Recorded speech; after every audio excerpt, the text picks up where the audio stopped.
Hello friends, welcome to my channel. આજે આપણે માઇક્રોવેવની અંદર પોપકોર્ન કેવી રીતે બનાવીશું તે જોઈશું. તો અહીંયા મેં PVR બ્રાન્ડના પોપકોર્ન લીધા છે. આમાં ઘણી બધી ફ્લેવર્સ અવેલેબલ છે, બટર, ચીઝ, કેરેમલ. અહીંયા મેં બાર્બેક્યુ ફ્લેવરના પોપકોર્ન લીધા છે. તો સૌપ્રથમ જે આપણું પેક છે તેને કેરફુલી તોડીશું. અંદરની જે પેપર બેગ છે તે ડેમેજ ના થાય તેનું ખાસ ધ્યાન રાખીશું, અધરવાઇઝ તમારા પોપકોર્ન બનાવવા મુશ્કેલ થઈ જશે.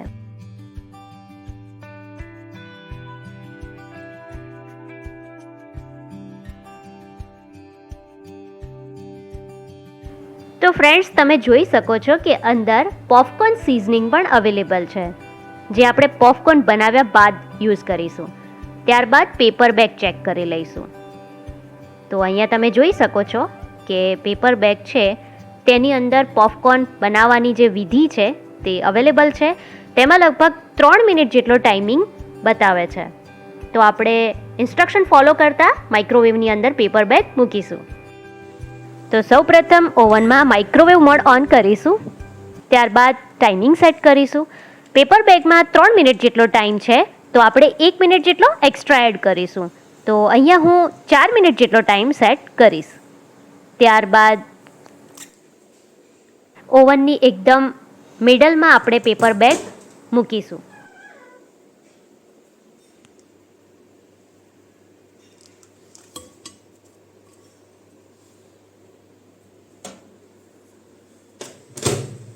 તો હવે ઓવન સ્ટાર્ટ કરવા માટે રેડી છે, તો શરૂ કરીશું.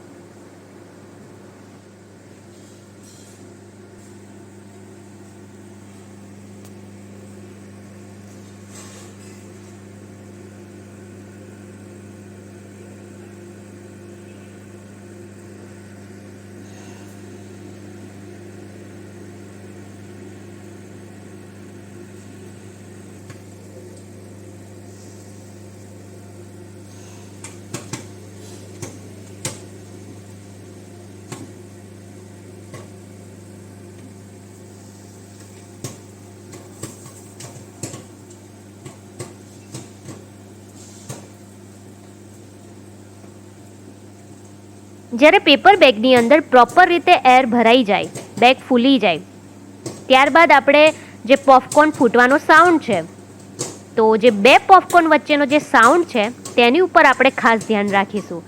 આપણે અહીંયા 4 મિનિટ જેટલી સેટ કરેલી છે. પોપકોર્નની લગભગ 3 મિનિટ જેટલી ટાઈમિંગ છે. તો જ્યારે 3 મિનિટ થાય ત્યારે આપણે એલર્ટ રહીશું.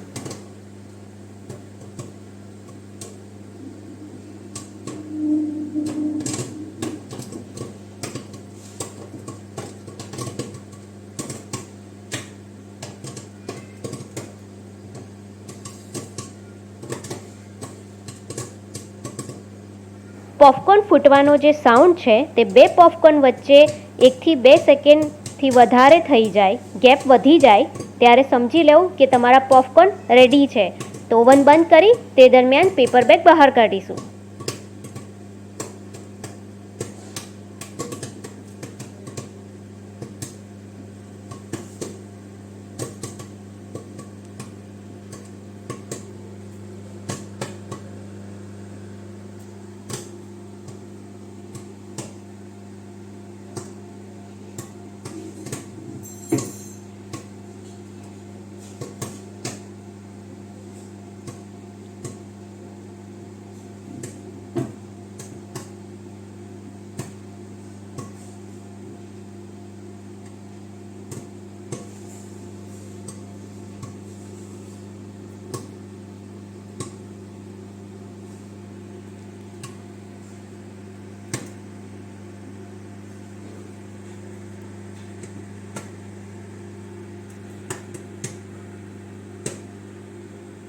તો ફ્રેન્ડ્સ, તમે સાંભળી શકો છો કે 3 મિનિટ થઈ ગઈ છે અને જે પોપકોર્ન ફૂટવાનો જે સાઉન્ડ છે તેમાં ગેપ વધી ગયો છે.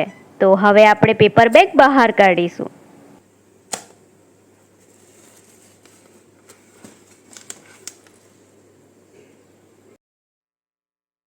તો હવે આપણે આ રીતે પેપર બેગ ખોલીશું અને આપણા પોપકોર્ન ચેક કરીશું.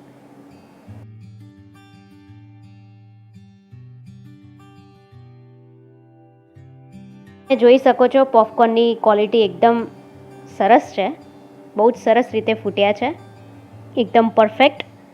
તો હવે આપણું જે પોપકોર્ન સિઝનિંગ છે તે આમાં આપણે સ્પ્રિંકલ કરીશું.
ફ્રેન્ડ્સ, મને તો બહુ જ ઇન્ટરેસ્ટિંગ પોપકોર્ન લાગ્યા.